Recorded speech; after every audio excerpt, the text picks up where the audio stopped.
इसके साथ साथ आर्किटेक्ट हरीश त्रिपाठी भी मेरे साथ मौजूद होंगे, जो कि सिटी प्लानर हैं। चर्चा करेंगे, समझने की कोशिश करेंगे। सबसे पहले मैं हरीश त्रिपाठी के पास चलूंगा। हरीश जी, सुप्रीम कोर्ट सख्त हो गया है। उसने कहा ये पूरे भ्रष्टाचार की जड़ जो है वो तमाम सरकार की एजेंसियां ही हैं, इन्हीं की निगरानी में ये भ्रष्टाचार होता है। अवैध इमारतें बनती हैं, अनाधिकृत कॉलोनियां बनती हैं, पैसे ले दे के सब कुछ हो गया है। अब तो व्यक्तिगत जिम्मेदारी तय होगी। अब हमको ज्ञान नहीं चाहिए, सर्वे नहीं चाहिए, रिपोर्ट नहीं चाहिए, जवाबदेही चाहिए और कार्रवाई चाहिए। अब सबसे बड़ा सवाल है क्या होगा? 2000 के जो सीलिंग एक्ट आया था उसी की तरह मामला रफा दफा हो जाएगा, या वाकई सुप्रीम कोर्ट की सख्ती के बाद कुछ घटता दिख रहा है, कुछ होता हुआ दिखाई दे रहा है? ओवरऑल तो ये बड़ा कम्बरसम मामला है जी क्योंकि अगर आप ऐसे देखेंगे तो अ, मतलब प्लैन्ड और नॉन प्लैन्ड एरियाज ही का बहुत बड़ा फर्क है। 3/4 से ज्यादा दिल्ली तो अनप्लैन्ड है और उसमें भी इतने तमाम इलाके और तमाम बिल्डिंगें आपको पता ही है कि अगर अगर बायलॉज के हिसाब से देखा जाएगा तो जिस जिस तरीके से पतली पतली गलियों में इतनी बड़ी बड़ी बिल्डिंगें हैं, तो मास्टर प्लान के लेवल पे ही इतने ज्यादा वायलेशंस हैं और कोई भी चीज कंप्लायंट है नहीं। और इंडिविजुअल बिल्डिंग की बात तो सेकंड नंबर पे आएगी। फर्स्ट नंबर में तो यही है कि पूरी की पूरी कॉलोनीज ही उस तरीके से कंप्लायंट नहीं है। और ढेर सारे इलाके ऐसे हैं जहाँ की 6-6, 7-7 स्टोरी की बिल्डिंगें बनी हुई हैं और 10-10, 15-15 फुट की गलियां हैं, तो वहां तो एकदम सिचुएशन बहुत ही गड़बड़ है।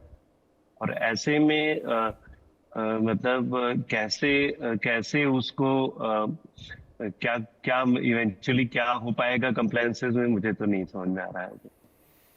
मतलब आपकी समझ में नहीं आ रहा है कि कैसे होगा, क्योंकि दिल्ली प्लांट नहीं है। दिल्ली के आसपास बीच दिल्ली में ही नहीं, आप चले जाएं। जी केवल दिल्ली ही नहीं, ऐसे एनसीआर के सारे जगहों पे हर जगह अर्बन विलेजेस हैं जिनमें स्थिति बहुत गड़बड़ है। और तमाम अवैध कॉलोनियों की बात तो जो है वो है ही। और ये तो ये हो गए। अब वैध वालों में जो है वहां वहां भी जब स्ट्रक्चरल ऑडिट की जो बात अभी का आप कर रहे थे, स्ट्रक्चरल ऑडिट में जाने पे फिर वो भी एक पंडोरास बॉक्स है कि किस तरीके से आप सारा जी जी जी, वो भी पंडोरा सारा कुछ बॉक्स से प्रूव खोलेंगे तो करेंगे। बहुत सारी चीजें निकल कर आएंगे। अरे बाकी छोड़िए, लुटियन हाँ। जोन में आ जाइए, वहां पर भी भ्रष्टाचार भ्रष्टाचार है। आलोक बस जी मेरे साथ मौजूद हैं। आलोक जी, अगर हरीश जी की हमने बातों को सुना तो हताश हैं, निराश हैं इस मामले को लेकर। सुप्रीम कोर्ट कुछ भी कहे, लेकिन उनको उनका कहना कि मुझे कुछ दिख नहीं रहा होते हुए।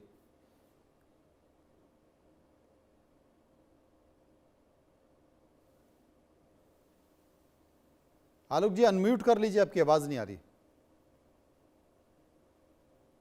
जी ये हरीश जी जो बातें कह रहे हैं, हाँ मैं उनकी हताशा को समझ सकता हूं जी और काफी तार्किक बातें उन्होंने कही हैं। ऐसी स्थिति है। अब जब से हम पावर में आए हैं, हम इन कुरीतियों को कुरेदने की कोशिश कर रहे हैं, लेकिन ये इतने वर्षों का पाप है कि इसमें धोना या कुछ महीनों में इसको धोना संभव नहीं। सही कहा इन्होंने, तंग गलियों में हाई राइज बिल्डिंग है, कहीं कुछ हो गया तो भागने की भी जगह नहीं है। और जिन लोगों ने इन बिल्डिंगों को बनाया है, उन्होंने उस समय के सरकारों से उसकी सहमति ली होगी, उन ऑफिसर से उसके लाइसेंस या उसकी नो क्लियरेंस प्राप्त की होगी। और कैसे की होगी ये शायद मुझे आप जैसे अनुभवी पत्रकार को बताने की जरूरत नहीं जी। But it is a fact and it is a true fact.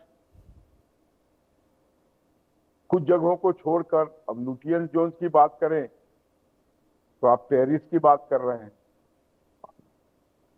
और जहांगीरपुरी की बात करें, शहादरा की बात करें, तो आप नरक की बात कर रहे हैं। और ये देखने, ये सच्चाई सबके सामने है। मतलब बीजेपी कुछ हो सरकार नहीं जब- सकता ना, कुछ हो नहीं सकता। नहीं, बीजेपी सरकार जब से आई है हाँ, वो लगातार इस प्रयास में है, भ्रष्टीकरण भी हो रहा है।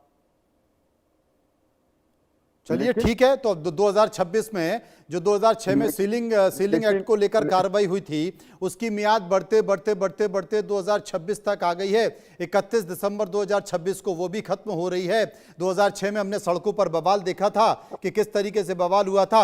अगर वाकई अतिक्रमण को लेकर, नियमों के खिलाफ को लेकर आप बीजेपी सरकार सख्त है, तो देखते हैं कि इस पूरी समय सीमा को वो बढ़ाती है या कार्रवाई करती है। हरनाम सिंह हमारे साथ मौजूद हैं, कांग्रेस के नेता। हरनाम जी, क्या लगता है आपको, कार्रवाई होगी? देखिए, हर बार भारतीय जनता पार्टी अपने चमचों के द्वारा इस तरीके की पीआईएल डलवाती है और दिल्ली की गरीब जनता को, मिडिल क्लास जनता को हमेशा इस तरीके के एक्सटॉर्शन में झेलती है। और ये जो भाई साहब वत्स जी बैठे हैं भारतीय जनता पार्टी के प्रवक्ता, मुझे इनकी बात पे एक बहुत बड़ा ऑब्जेक्शन है। इन्होंने शादरा को, जहांगीरपुरी को, जे कॉलोनी को क्या कह रहे हैं, वो तो नरक है। अरे भाई साहब, आप सत्ता में 15 से 20 साल नगर निगम में थे और अभी भी नगर निगम में हो। 12-13 साल से वो जो अपने आप को भगवान कहते हैं, नरेंद्र मोदी केंद्र की सरकार में, जिनके अंडर में डीडी है और एमसीडी है, और दिल्ली में भी आपकी सरकार है। और शर्म आनी चाहिए आपको, इस तरीके से दिल्ली को नरक में झोंक रहे हैं। कम से कम 25 लाख घरों पर ये तलवार अपने लटकी हुई है। 60 से 70 लाख लोग इसमें कहीं ना कहीं ग्रसित होंगे। आज दिल्ली को अगर 3 जगह देखा जाए, सेमी पॉश इलाका है, जो केपलैंड इलाका जिसको कहे, अर्बनाइज विलेजेस है जिसमें लोगों के पास रोजी रोजगार नहीं, केवल वो किराए और पीजी के साथ चल रहे हैं, और तीसरा इलाका है जिसमें कि अनऑथराइज कॉलोनीज है, क्योंकि डीडीए निकम्मी थी, जो कि आपके अंडर में है। डीडीए ने हाउसिंग नहीं दी, इसलिए अनऑथराइज कॉलोनी बनी। लोगों को आशियाना चाहिए था, लोगों को घर चाहिए था। और आज इस तरीके के पीआईएल डलवाकर फिर दोबारा आप लोगों को एमसीडी एक्सटॉर्शन करेगी, पीडब्ल्यूडी एक्सटॉर्शन करेगी, डीडी एक्सटॉर्शन करेगी, आपकी एजेंसी एक्सटॉर्शन करेगी। आपके नेता, निगम पार्षद, एमएलए, एमपी कैसे खाएंगे? कांग्रेस की सरकार थी, इसी तरीके की पीआईएल भारतीय जनता पार्टी के कार्यकर्ता ने डाली, और हमने 2006 में इस तरीके का ceiling act, Delhi provision law act लेकर आए, और मैं खुद उस पर दिल्ली में हाईकोर्ट की मॉनिटरिंग कमेटी का चेयरमैन था। हमारे निगम पार्षद और मैं स्वयं, हम दिल्ली के दुकानदारों के साथ जेल में रहे थे। और मैं समझ गया दोनों की बात है। लेकिन हरीश जी ने जिन बातों का जिक्र किया, उन बातों के मद्देनजर मैं इतना समझ पा रहा हूं कि भले ही इस पर सुप्रीम कोर्ट कितना भी शक है, लेकिन राजनीतिक पार्टियां अपने वोट बैंक के चलते इन तमाम मामलों को गोल गोल घुमा देती हैं, जैसे सीलिंग एक्ट को लेकर घुमाया था। क्या इस मसले पर वाकई कुछ होगा, नहीं होगा? अगली सुप्रीम कोर्ट की सुनवाई में हम इंतजार करेंगे, क्योंकि हरीश जी तो बेचारे हताश हैं ही। देखते हैं आगे क्या होता। बहुत बहुत शुक्रिया करेंगे सभी लोगों का जो मेरे साथ इस चर्चा में बने हुए थे। फिलहाल यहां पर रुकेंगे कुछ पलों के लिए, वापस आएंगे तो एक और बड़े विषय को लेकर मैं आपके सामने हाजिर होता हूं।